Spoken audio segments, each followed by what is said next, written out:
Bonjour tout le monde et bienvenue au culte de l'Église baptiste de Lennoxville en ce 10 mai 2020. Consolez, consolez mon peuple, dit votre Dieu. Ça, c'est le titre pour notre message ce matin. Et c'est aussi le thème pour tout l'ensemble du livre d'Ésaïe. C'est tiré de Ésaïe chapitre 40, verset 1. On va prier. Ah oui, Seigneur notre Dieu, combien on est reconnaissant de pouvoir être dans ta présence ce matin, de savoir qu'on est dans les mains, entre les mains du grand Dieu tout-puissant de l'univers, le Créateur des cieux et la terre, celui qui dit et que ça s'accomplit selon sa parole, celui quand il parle, non seulement que ça s'accomplit, mais que c'est toujours vrai. Je dois te rendre grâce, Seigneur, qu'on sait qu'on peut te faire confiance et qu'on voudrait te prier ce matin pour tous ceux et celles qui ont besoin de consolation et que ce temps qu'on va passer dans la parole puisse encourager, fortifier, bénir. Et je te prie pour qui que ce soit qui ne connaît pas encore Jésus comme sauveur, que tu puisses parler dans les cœurs, amener à la conviction, au salut, puis à la vie éternelle. C'est dans le nom de Jésus, je te demande ces choses. Amen. Avant d'aller plus loin, je voudrais prendre l'occasion que j'ai maintenant de souhaiter une très bonne fête des mères à toutes les mamans. On a l'habitude ici à l'Église baptiste de Lennoxville de souligner cet événement-là de manière spéciale, de montrer notre appréciation pour les mamans en leur offrant des fleurs à chacune, à chaque fois. Évidemment, cette année, on n'aura pas l'occasion de faire ça. Et aussi, chacun de nous, on le fait dans nos foyers à notre manière. Souvent, il y en a qui vont au restaurant, une visite, quelque chose de spécial. Et la plupart de ces choses-là non plus, on n'aura pas l'occasion de les faire cette fois-ci. Mais on peut toujours commander, ce que nous, on planifie de faire d'ailleurs, chez nous demain, commander la nourriture du restaurant. Et on peut surtout aussi ne pas négliger de faire un appel téléphonique à nos mamans. Et j'espère que vous allez tous plutôt le faire, toutes et tous. Moi-même, j'ai une maman qui a 91 ans, puis elle a eu des problèmes de santé cette semaine, et se retrouve à l'hôpital, et ça semble s'en aller pour le mieux maintenant. Mais on a tous une pensée spéciale pour nos mamans à ce moment ici. Donc, je vous souhaite à tous, à toutes, une bonne journée, puis une très heureuse fête des mères. Maintenant, si vous avez des Bibles, j'espère que quelques-uns, vous avez votre Bible avec vous. Je vous invite à prendre vos Bibles, tourner dans le livre d'Ésaïe. Comme je l'ai mentionné la semaine dernière, on va entreprendre là, un voyage, un séjour pendant un certain temps dans le livre d'Ésaïe. C'est un livre assez volumineux, donc on en a pour un certain temps. Ésaïe chapitre 40, verset 1, on l'a lu, « Consolez, consolez mon peuple, dit votre Dieu ». Ça résume bien le message du livre au complet. Le thème du livre, c'est le réconfort. Ça ressemble beaucoup à ce qu'on vient de faire dans 2 Corinthiens, puis c'est correct. Il faut croire qu'on en a besoin. On vient juste de terminer le livre de 2 Corinthiens, puis le thème, c'est la consolation. Fait que c'est très semblable. Mais il y a tellement de choses particulières et différentes dans le livre d'Ésaïe. Je ne suis pas inquiète, on ne fera pas exactement la même chose. Mais une chose, ce qui m'a attiré dans le livre d'Ésaïe, entre autres, c'est dans ma lecture de chaque jour, j'étais là la semaine dernière, puis c'est que c'est tellement approprié pour aujourd'hui. Ce qui se passe au temps d'Ésaïe, c'est semblable aujourd'hui. Ésaïe vit dans un temps d'instabilité politique, d'inquiétude, de perturbation. Puis évidemment, c'est pas mal ça qui se passe aujourd'hui. Une citation d'un dénommé William Sanford qui a écrit un livre sur les grandes personnalités de l'Ancien Testament qui dit ceci. « Ésaïe a vécu à une époque significative pendant des jours critiques de crise internationale. Il a écrit ce que beaucoup considèrent le plus beau livre de l'Ancien Testament. »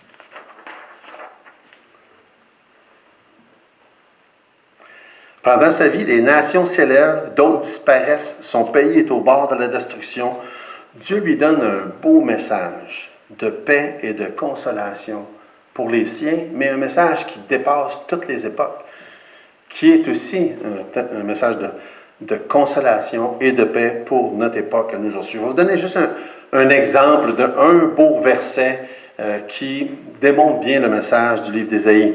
Chapitre 30, verset 15. « Car ainsi a parlé le Seigneur, l'Éternel, le Saint d'Israël, c'est dans la tranquillité et le repos que sera votre salut. C'est dans le calme et la confiance que sera votre force.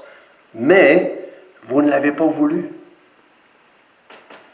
Ça résume bien l'époque d'Ésaïe, ça résume bien aujourd'hui aussi. Dieu offre tranquillité, repos, salut, calme, confiance, force. Mais les gens ne le veulent pas. Les gens le refusent. La question est pour toi aussi ce matin. Est-ce que tu veux la tranquillité, le repos, le salut, le calme, la confiance que Dieu offre? Ou est-ce que tu le refuses? Ce qu'on va voir au travers d'Ésaïe, c'est qu'Ésaïe parle beaucoup du Messie. Il parle de Jésus en plusieurs façons, plusieurs détails. C'est même considéré comme un 5e évangile. Ésaïe est plus qu'un prophète, c'est un évangéliste. On découvre un emphase sur le pardon, la grâce, le salut, la foi. Je vais vous donner juste quelques exemples. Chapitre 1, verset 18.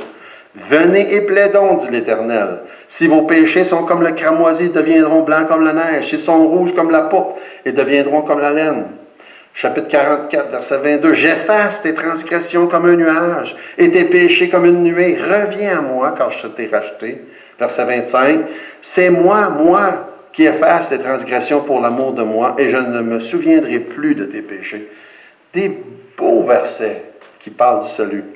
Chapitre 53, évidemment, est certainement le chapitre le plus connu et le plus beau. Verset 5, « Mais il était blessé pour nos péchés, brisé pour nos iniquités. Le châtiment qui nous donne la paix est tombé sur lui. C'est par ses meurtrissures que nous sommes guéris. » Au chapitre 53, au tout début, verset 1, Ésaïe pose la question. Qui a cru à ce que nous était annoncé? Qui a reconnu le bras de l'Éternel? C'est une bonne question. Y a-t-il des gens qui vont croire ou y a-t-il des gens qui ont cru? Puis cette question-là est répondue au verset 7, au chapitre 7, quand il dit « La Samarie, la tête d'Éphraïm, le fils de Rémalia est la tête de Samarie. Si vous ne croyez pas, vous ne subsisterez pas. » Il dit, qui est-ce qui a cru? Pas beaucoup de gens. Malheureusement, celui qui ne croit pas ne subsistera pas. Puis ce matin-là, ça s'adresse à toi. Si tu ne crois pas, tu ne subsisteras pas. Parce que c'est par la foi que ça se passe. C'est le message le plus important. C'est par la foi. Ça demeure le même. Ça n'a pas changé du temps d'Ésaïe à aujourd'hui, 2700 ans et plus tard. Et si tu n'as pas la foi, si tu n'as pas placé ta foi dans le sacrifice de Jésus, dans le fait que Jésus est mort sur la croix pour toi, eh bien, tu ne subsisteras pas. C'est ce que ça dit, c'est ce que ça veut dire. Et si ce n'est pas encore fait, c'est le temps de le faire maintenant. Crois en Jésus. Comme ça le dit, c'est répété dans plusieurs... Crois au Seigneur Jésus, tu seras sauvé. Crois. Mets ta confiance en lui. Dans le chapitre 45, verset 22, il dit « Tournez-vous vers moi et vous serez sauvés, vous tous qui êtes aux extrémités de la terre, car je suis Dieu, il n'y en a point d'autre. Tournez-vous vers lui et vous serez sauvés. » Le livre d'Ésaïe est reconnu pour ses belles prédictions, les prophéties de toutes sortes, des centaines d'années d'avance, avec précision, même qu'on a l'impression que ça a été écrit après le fait et non pas avant, tellement c'est précis.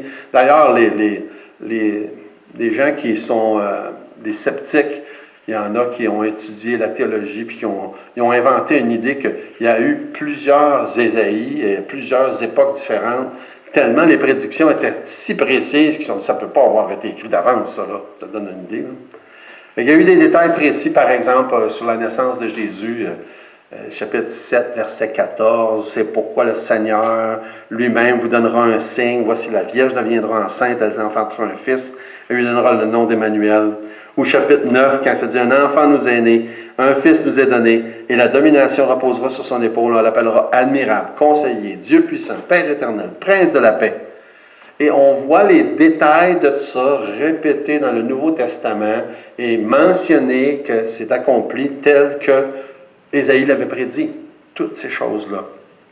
Dans Matthieu chapitre 1, lors du récit de la naissance de Jésus, on nous raconte de quelle manière, verset 18, que Marie est devenue enceinte, puis ensuite Joseph, un homme de bien, ne voulait pas la diffamer, puis se proposa de rompre avec, en secret, etc.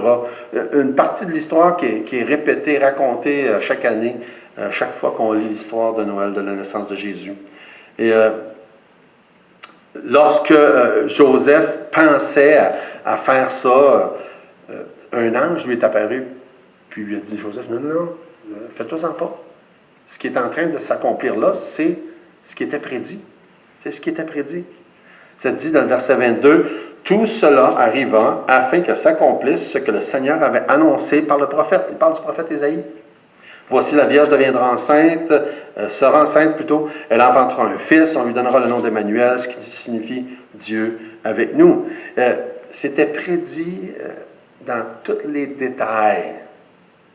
C'était prédit la lignée du Messie, comme par exemple, on parlait de la lignée de David, puis on mentionne même le père de David dans Ésaïe chapitre 11, verset 1, quand ça dit « Un rameau sortira du tronc d'Ésaïe ». Ésaïe, c'est le père de David. Et ça s'accomplit à la lettre. Ça nous est raconté là, dans Luc chapitre 3,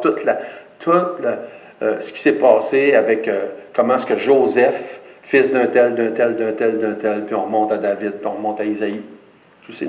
Tous les détails sont là. Luc chapitre 3, verset 23 jusqu'à 32. Donc, une foule de détails concernant Jésus, entre autres sa naissance. Maintenant, plusieurs événements qui ont eu lieu pendant sa vie étaient prédits avec des détails impressionnants dans le livre d'Ésaïe. Par exemple, prédit qu'il ferait des miracles dans Ésaïe 35, verset 5, c'est ce que ça dit. Puis là, ça s'accomplit dans Matthieu 9, verset 35, guérissait les maladies et les infirmités. Ensuite, Ésaïe avait prédit dans le chapitre 53 qu'il serait rejeté par les siens. C'est ce que ça dit, méprisé, abandonné des hommes. Dans Jean, on nous dit que même ses frères l'ont abandonné. Vous savez, il y en a qui pensent que Jésus n'avait pas de frères, mais pourtant la Bible dit qu'il en avait. Même ses frères, dans Jean 7, 5, ne croyaient pas en lui. Puis ensuite, dans le même chapitre, au verset 48, ça dit que les dirigeants non plus. Fait qu'il était abandonné, méprisé, rejeté, tel que prédit par Ésaïe. Toujours dans le chapitre 53, verset 7, ça dit que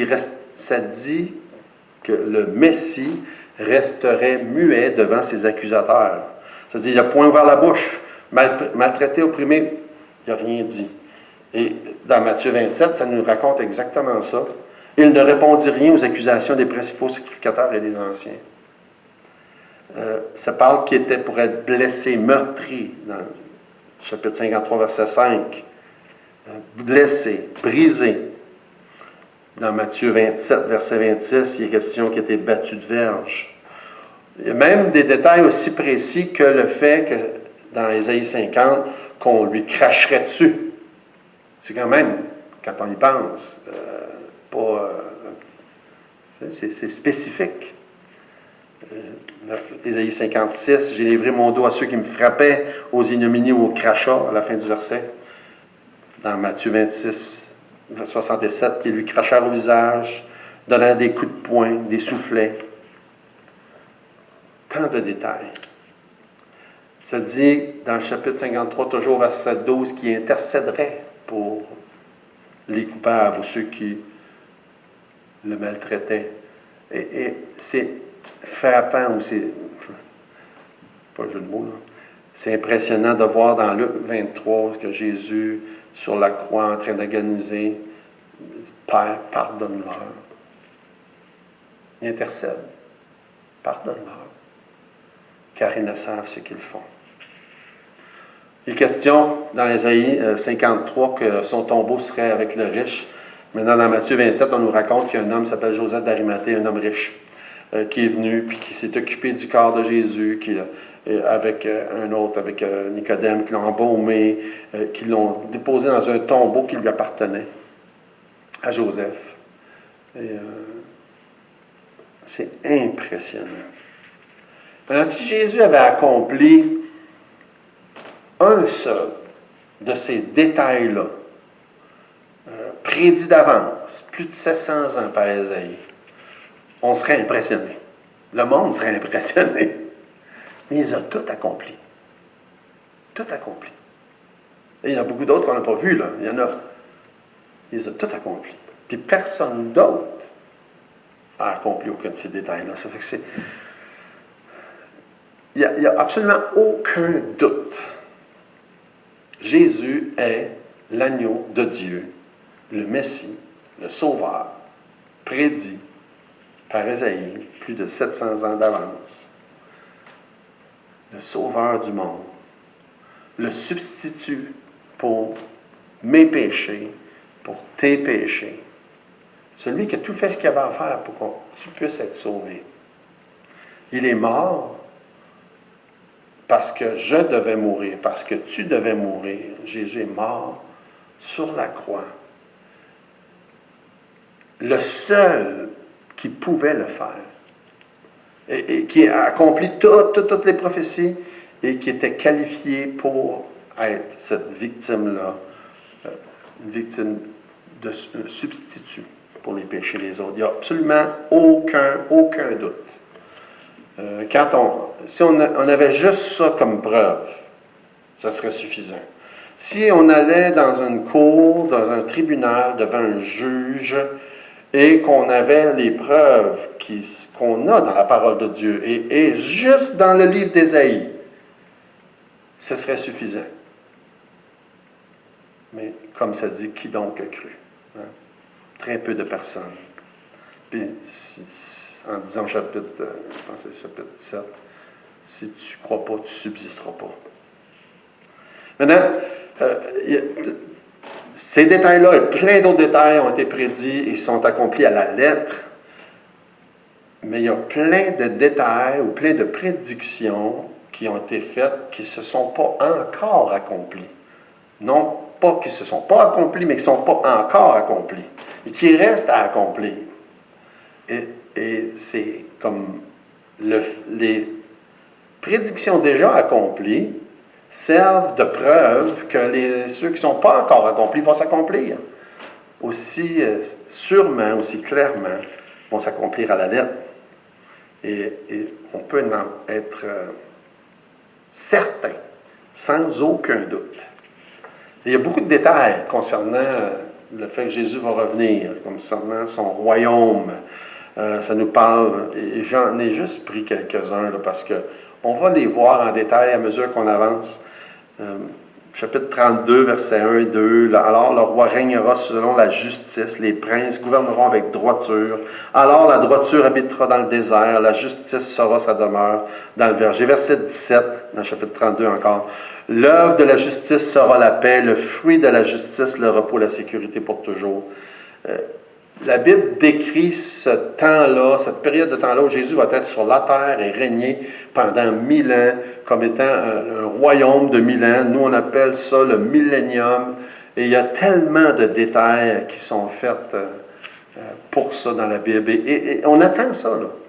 Jésus va revenir, il va avoir une période de temps qui s'appelle les tribulations, puis il va avoir le royaume de 1000 ans sur la terre ensuite.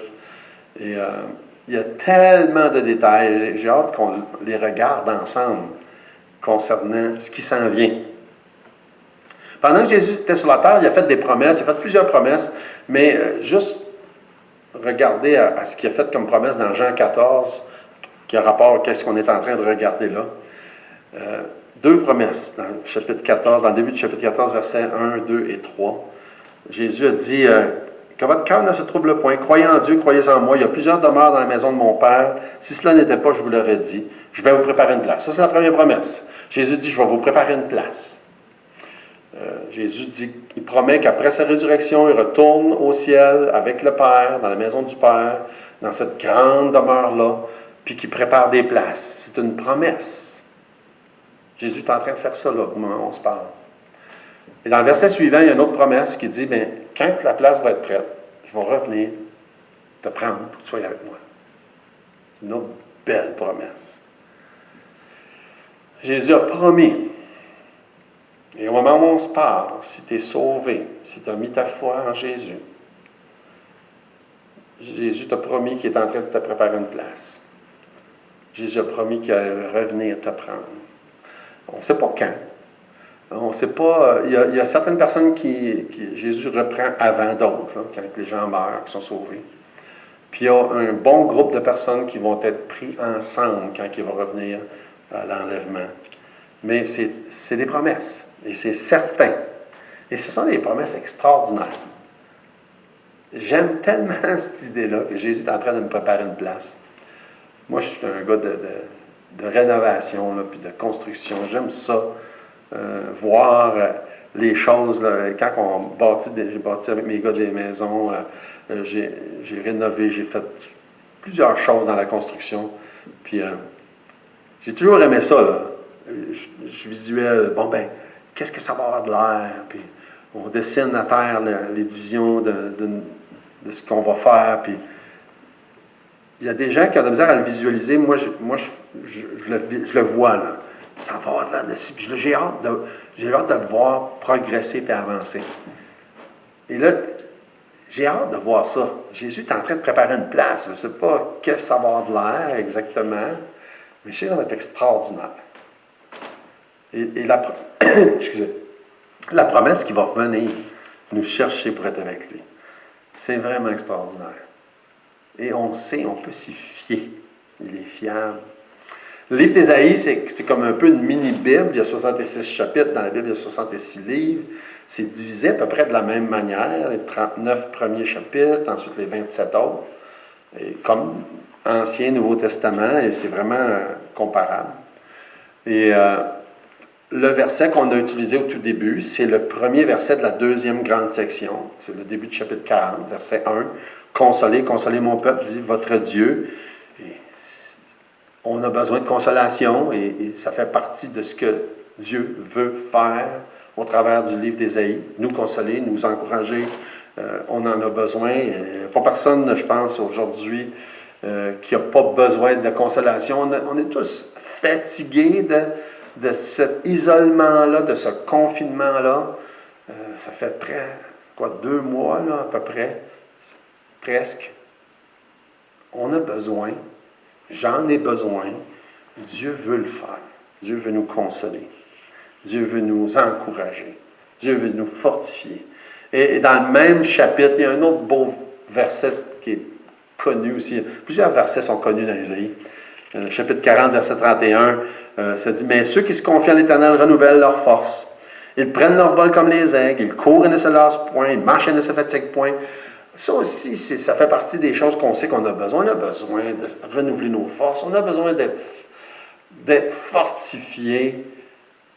On en a besoin. À l'époque d'Ésaïe, on en avait besoin. Il y avait des combats difficiles à mener. C'était pas facile. Les combats, c'était les Assyriens qui étaient, à l'époque, là, qui attaquaient le pays. Puis, c'était dur. C'était dur. Ils étaient constamment en guerre. Aujourd'hui, on parle du COVID-19 comme une guerre aussi. Puis, oui, c'est vrai que c'est dur. C'est pas tout le monde qui est touché de la même manière, mais c'est pas évident. Mais la même chose qui était pour eux et pour nous aujourd'hui. Ça dit, mais ceux qui se confient en l'Éternel renouvellent leur force. C'est ça le moyen. C'est le seul moyen. C'est la seule chose qu'on a besoin. Ça, faire confiance à Dieu. Il dit, consolez, consolez, dit votre Dieu, mais la consolation vient quand on se confie en Dieu. On a besoin de se confier. C'est le seul moyen. Confiez-vous en l'Éternel ce matin. Vous en avez besoin, j'en ai besoin, on en a tous besoin. Le livre d'Ésaïe, au complet, sert à ça. Maintenant, il y a plusieurs messages là, spécifiques tout au travers. Et ça commence comme à peu près tous les autres livres, avec une introduction assez générale, où ce que Ésaïe se nomme, puis se présente, puis à l'époque, tel roi, ainsi de suite. Fils d'Amos sur Juda, au temps d'Osias, de Jotham, d'Akaz, d'Ézéchias, roi de Juda. Fait que, il nous situe dans le temps, c'est très général. Puis dès le verset 2, il y a une emphase importante faite sur le message. Verset 2, chapitre 1, ça dit « Cieux, écoutez, terre, prête l'oreille, car l'Éternel parle. J'ai nourri, j'ai élevé des enfants, mais ils se sont révoltés contre moi. Cieux, écoutez. Terre, ça me fait... À vous réaliser qu'est-ce que Ésaïe est en train de dire? Par exemple, moi je pourrais dire, ben, écoutez, là, ceux qui... les gens de l'Église, là, écoutez.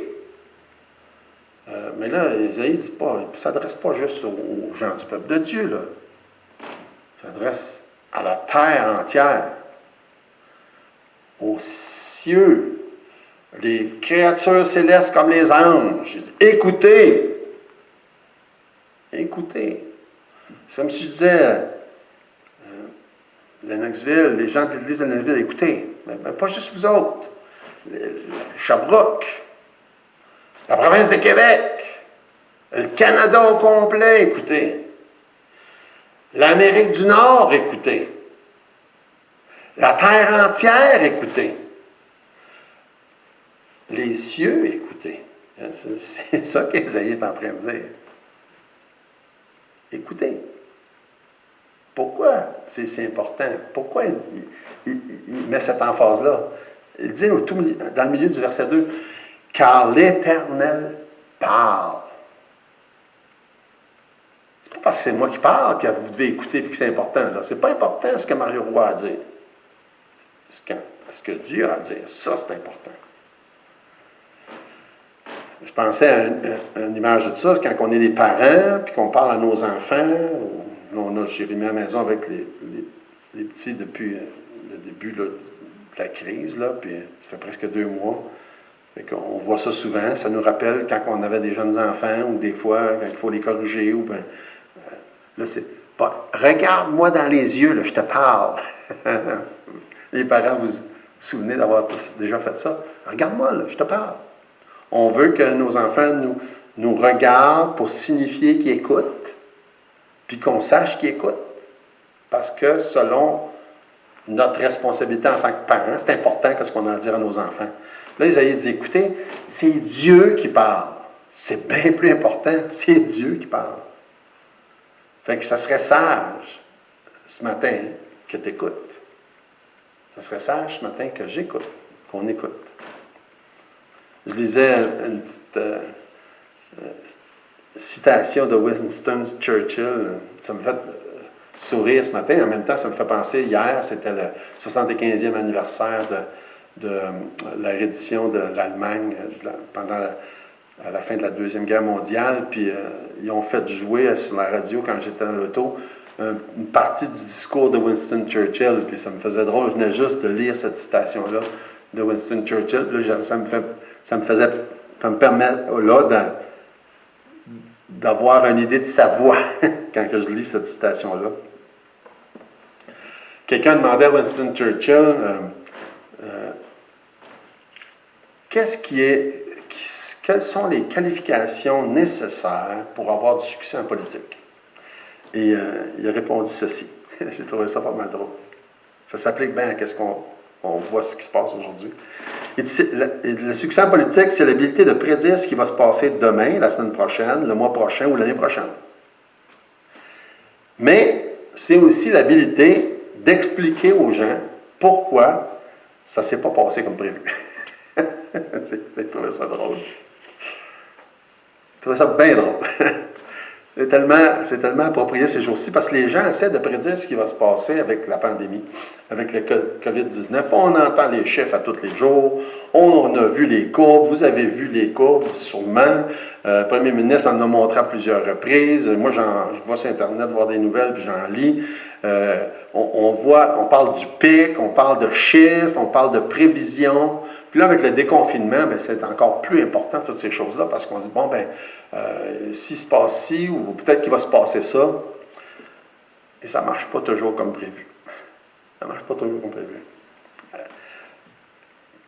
Justement, le retour à l'école qui est annoncé, je ne me souviens plus quand, c'était prédit ou prévu que les personnes qui travaillent dans les écoles retournent à l'école le 4 ou lundi passé pour la préparation pour que les enfants arrivent le 11. Donc, ma femme était, Linda, qui travaille dans une école, était éducatrice spécialisée, prévu de commencer le 4, mais pendant la fin de semaine, reçu un courriel qui disait que non, on ne pouvait pas parce que elle a 60 ans, même si ça ne paraît pas ça, elle a 60 ans, et on dit non, 60 ans et plus, on vous recommande de ne pas venir. Bon, OK, fait que là, lundi, est allé chercher toutes ces choses à l'école, on ne recommence pas l'école jusqu'en septembre. 2 jours après ou 3 jours après, un autre courriel. Oui, tout est changé. Ceux qui ont. Vous pouvez recommencer si vous avez 70 ans. Jusqu'à 70 ans.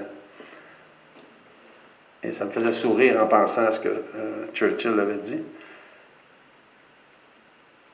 Personne n'est capable de prédire. Puis les gens se frustrent. Ah, ben là, il y a eu des changements. Ben oui, il y a des changements. Ils ne savent pas. Ils ne savent pas. Ils font de leur mieux. D'ailleurs, prions pour nos gouvernements. J'ai beaucoup de compassion. Tout le monde chiale de ci, de ça. Moi aussi, d'ailleurs, je suis un chialeux. Mais ils font ce qu'ils peuvent. Ils ne sont pas capables de prédire, eux autres non plus. Ils ne sont pas capables. Dieu est capable de prédire. Le seul. Et il a parlé par la bouche de ses prophètes. Et les prophètes de Dieu, les vrais prophètes de Dieu, quand ils parlent, ça s'accomplit. Il n'y a pas de essai-erreur. Il n'y a pas de « Ah, je me suis trompé, je m'excuse. C'était pas ça que je pensais ou on n'a pas fait le bon choix. » Les prophètes de Dieu doivent toujours dire ce qui va arriver et ça arrive toujours comme ils disent. De toute façon, les prophètes n'avaient pas l'option de se rétracter. Si on lit dans Deutéronome, chapitre 18, verset 22, « Quand ce que dira le prophète n'aura pas lieu, n'arrivera pas, ce sera une parole que l'Éternel n'aura point dite. Car c'est par audace que le prophète l'aura dite, n'aie pas peur de lui. » Puis au verset 20, ça dit, « Mais le prophète qui aura l'audace de dire en mon nom une parole que je ne lui aurai point commandé de dire et qui parlera au nom de d'autres dieux, ce prophète-là sera puni de mort. » Fait que c'était pas une option. Ça n'a jamais été une option pour un prophète de Dieu de dire de quoi qui n'arrive pas. Et ça, c'est très rassurant pour nous, pour quiconque étudie la Bible, de savoir que qu'est-ce qui est dit là, c'était pas une option que ce ne soit pas vrai.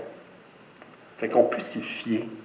Le message de Dieu est fiable, le message de tous ses prophètes est fiable, le message d'Ésaïe, entre autres, est fiable. Ésaïe avait un message important, il a consacré sa vie, était destiné même à sa naissance à être celui qui aurait ce message-là. Son nom veut dire le salut est du Seigneur. Il y a eu des révélations exceptionnelles comme peu ou presque pas personne d'autre. Quand on regarde par exemple le chapitre 6, la vision qu'il a eue, c'est tellement extraordinaire. Son message est d'une importance majeure. Il est cité souvent dans le Nouveau Testament, à part les psaumes, c'est le livre le plus cité. Et non seulement il est cité souvent, mais souvent on y fait allusion sans qu'il soit cité. Fait qu'il y a 66 fois cité dans le Nouveau Testament, 25 fois dans les Évangiles. Des exemples de ça, comme chapitre 12 de Jean, verset 38, « Afin que s'accomplisse la parole qu'Ésaïe, le prophète, a annoncée. » Et là, ça dit, il cite justement une parole d'Ésaïe 53, « Qui a cru à notre prédication? » Jean chapitre 12, toujours verset 39, « Aussi ne pouvait-il croire parce qu'Ésaïe a dit encore, puis là, on cite encore des paroles d'Ésaïe, verset 41, on dit, Ésaïe dit ces choses lorsqu'il vit sa gloire et qu'il parla de lui. Et là, on peut voir une allusion à Ésaïe chapitre 6. Fait qu'il y a eu un impact majeur, une importance majeure à son époque, en rapport avec ce qui se passait, puis l'invasion des Assyriens, puis comment est-ce que le peuple était affecté. Ils tentaient de ramener le peuple de Dieu vers leur Dieu. Ils prêchaient contre l'hypocrisie des dirigeants. Ils osaient dénoncer. Ils parlaient contre les prêtres, contre les rois. Un prophète qui a dit les choses telles qu'elles étaient constamment, qui a parlé de jugement qui s'en venait, de jugement futur, mais tout au long aussi a parlé du beau et grand et glorieux message du salut par la foi, du Messie qui allait venir, et clairement, de tous les passages ou les versets d'Ésaïe, la fin du chapitre 52, le verset 12, jusqu'à la fin du chapitre 53, donc on parle de tout le chapitre 53 au complet, c'est clairement le plus glorieux passage messianique de tout l'Ancien Testament, qui parle du Messie qui va venir, qui va souffrir, etc., de tout ce qu'il va faire, de tout ce qui va se passer. Seulement ce passage-là est cité plus de 40 fois dans le Nouveau Testament. L'apôtre Paul cite Ésaïe constamment. On pense bien que son intérêt pour le prophète Ésaïe peut venir du fait que Jésus lui-même a cité Ésaïe à quelques reprises, en parlant à Paul, dont, justement, l'occasion lorsqu'il appelle Paul sur le chemin de Damas, il cite Ésaïe 42, ou bien lorsque Paul est découragé à Corinthe, Jésus l'encourage en citant Ésaïe 41, 10, « Ne crains rien car je suis avec toi, ne promène pas des records inquiets, car je suis ton Dieu, je te fortifie, je viens te secours, je te soutiens de ma droite triomphante. » Certains des versets, il y en a tellement de versets dans Ésaïe, je suis sûr que vous connaissez, que plusieurs connaissent, qui sont là pour encourager, pour fortifier, pour consoler, tel que Ésaïe 41, 10. Aussi, il réfère dans Ésaïe 49, 6, Jésus se sert de ça pour encourager Paul à aller vers les païens. Fait que oui, le livre d'Ésaïe, on vient de faire un genre d'aperçu, là, on a juste effleuré la surface du message du livre d'Ésaïe. Mais un livre qui est là pour vous encourager ce matin, pour nous encourager, pour nous fortifier, particulièrement dans un temps comme qu'est-ce qu'on est en train de vivre, mais pour n'importe quel temps. Et je dois terminer avec une petite histoire. J'ai pris cette histoire-là justement dans le commentaire de Warren Wiersbe d'Ésaïe. Je fais souvent part là, que je consulte Wiersbe. Ce n'est pas le seul que je consulte, mais c'en est un que je consulte pratiquement toujours. Et j'aimais bien cette petite histoire-là, je voulais la partager avec vous autres ce matin. Ernest Shackleton, c'est un des grands explorateurs dans les années 1900, début des années 1900. Il a participé à l'exploration du pôle Sud. Et je lisais ça, je me disais, qui ou pourquoi quelqu'un voudrait aller là? Je ne sais pas si vous avez une idée, là. Des fois, on ne pense pas à ça nécessairement, là, mais pôle Sud ou pôle Nord, c'est pas plus chaud, hein? C'est pas parce que c'est dans le Sud, nous autres, on pourrait penser dans le Sud. Non. Pôle Sud, pôle Sud, c'est comme le Grand Nord, là. C'est fret. En tout cas, il y avait pour but, puis c'est une expédition, il a participé à quelques expéditions, mais c'était lui qui était en charge, c'était lui le capitaine, des années 1914 à 1917. Le but, c'était de traverser le pôle Sud à partir de l'océan Pacifique vers l'Atlantique. Et évidemment, ils n'ont pas réussi. Ils n'ont pas réussi. Ils ont fait face à des vents jusqu'à 240 km/h. On nous dit quand ils passent, je ne me souviens plus, c'est quel pays de l'Amérique du Sud? C'est pas l'Argentine, je pense, en tout cas, il faudrait que je vérifie. Quand on passe là, cette pointe-là vers le sud, là, puis qu'on traverse, ça a l'air qu'il y a des vents épouvantables. Là, 240 km/h, ça commence à être pas mal épouvantable. Ils ont fait face à des températures de moins 100 Fahrenheit ou bien moins 73 Celsius. Des vagues de 80 pieds. Ça, c'est sans oublier la faim, le froid, la noirceur. Je lisais là, des citations concernant la noirceur de l'hiver des pôles. Une noirceur qui dure pendant plusieurs mois, tout le temps de la journée au complet. Pouvez-vous imaginer la noirceur? Ils se sont éventuellement retrouvés coincés dans la glace. Leur navire, qui s'appelait l'Endurance, nom approprié pour l'occasion, a resté pris dans la glace le deuxième hiver.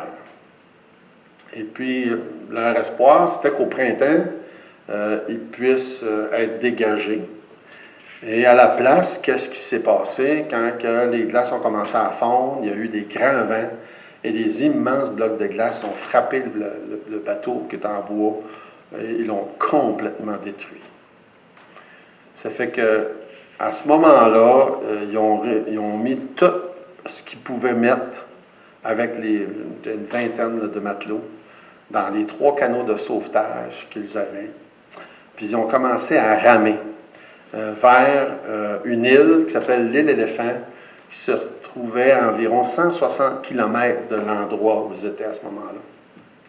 Ils ont ramé pendant les 160 km et puis ils se sont retrouvés sur l'île Éléphant.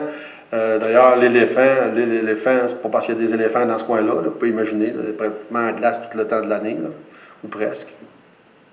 C'est parce que l'île a vraiment l'air d'une tête d'éléphant avec une trompe en avant. Si jamais vous la voyez, vous allez voir ça, ça a l'air de ça.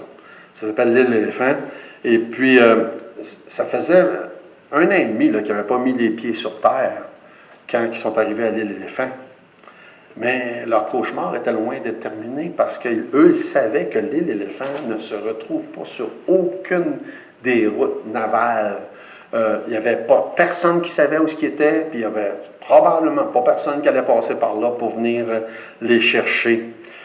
Donc, ils ont réalisé que leur seul espoir, ce serait de reprendre la mer et de se diriger à l'est vers une île qui s'appelle l'île de Georgie du Sud, 1200 km. 1200 km à l'est. Vers l'île de Georgie du Sud. Fait que le capitaine Shackleton a choisi quelques matelots. Ils ont fabriqué une voile de fortune sur un des canots de sauvetage. Et puis, ils ont entrepris le voyage vers l'île de la Georgie du Sud le 24 avril, ce printemps-là. Et puis, avant d'embarquer, le capitaine a regardé les marins, les matelots, et leur a dit: « Je vous promets que je vais revenir vous chercher. » Ils ont pris la mer, 1200 km. Miraculeusement, ils ont finalement atteint l'île de Georgie du Sud. Ils l'ont atteint, c'était une soirée. Les vents étaient tellement forts, ils n'osaient pas atterrir. Ça fait qu'ils se sont dit: on va s'essayer demain matin.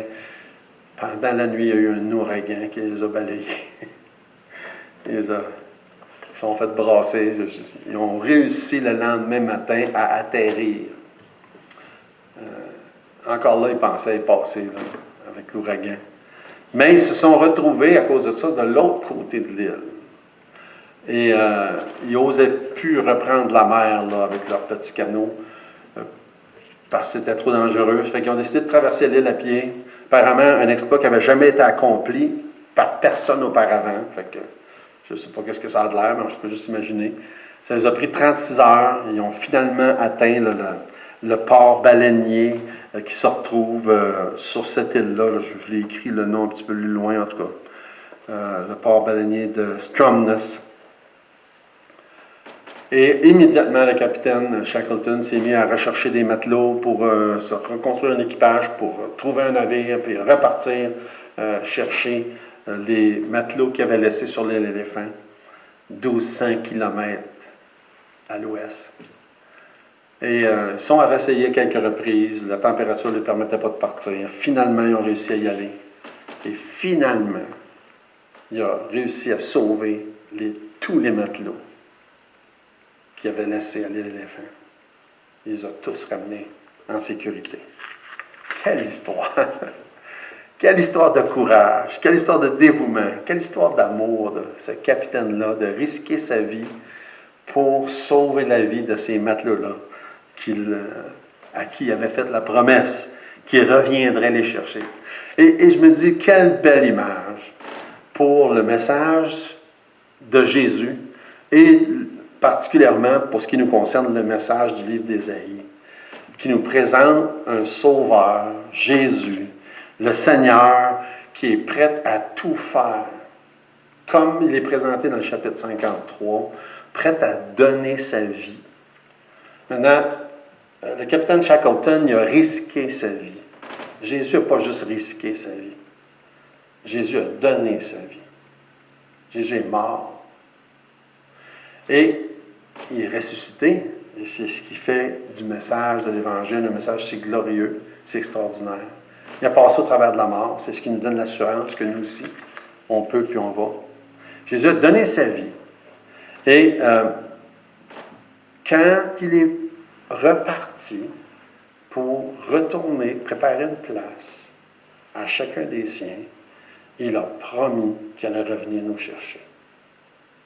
Et si le capitaine Shackleton a été capable de garder sa promesse, sachant une chose, c'est sûr que Jésus, lui, est encore beaucoup plus capable de garder la sienne.